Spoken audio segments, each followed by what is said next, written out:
फणीश्वरनाथ रेणु। जन्म 1921, मृत्यु 1977। फणीश्वरनाथ रेणु का जन्म बिहार के पूर्णिया जिले के औराही हिंगना नामक गांव में हुआ था। उन्होंने 1942 ईस्वी के भारत जोड़ो स्वाधीनता आंदोलन में भाग लिया। नेपाल के राणाशाही विरोधी आंदोलन में भी उनकी सक्रिय भूमिका रही। वे राजनीति में प्रगतिशील विचारधारा के समर्थक थे।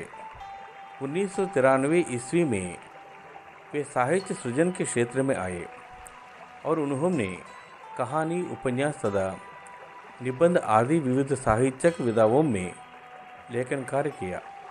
रेणु हिंदी के आंचलिक कथाकार हैं।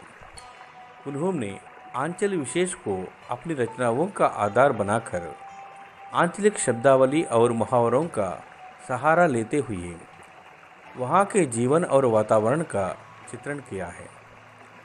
अपनी गहरी मानवीय संवेदना के कारण वे अभावग्रस्त जनता की बेबसी और पीड़ा स्वयं भोगते से लगते हैं। इस संवेदनशीलता के साथ उनका यह विश्वास भी जुड़ा है कि आज के त्रस्त मनुष्य के भीतर अपनी जीवन दशा को बदल देने की अकुल ताकत छिपी हुई है। उनके प्रसिद्ध कहानी संग्रह हैं टुमरी, अग्निकोर, आदिम रात्रि की महक, तीसरी कसम उर्फ मारे गए गुलफाम। कहानी पर फिल्म भी बनी चुकी है। महिला अंचल और परती परिकदा उनके उल्लेखनीय उपन्यास हैं। फणीश्वरनाथ रेणु स्वतंत्र भारत के प्रख्यात कथाकार हैं।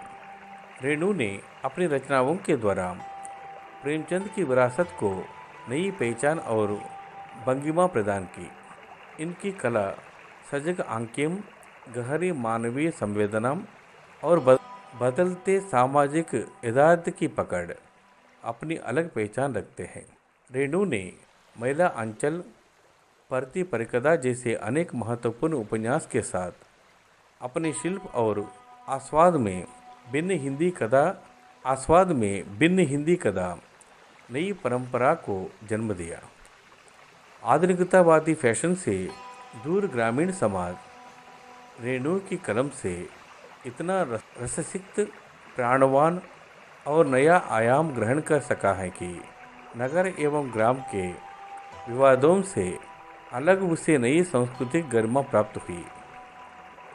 रेणु की कहानियों में आंचलिक शब्दों के प्रयोग से लोक जीवन के मानविक स्थलों की पहचान हुई है। उनकी भाषा संवेदनशील, संप्रेषण एवं भाव प्रधान है। मर्माहतक पीड़ा और भावनाओं के द्वंद्व को उभरने में लेखक की भाषा अंतर्मन को छू लेती है। धन्यवाद।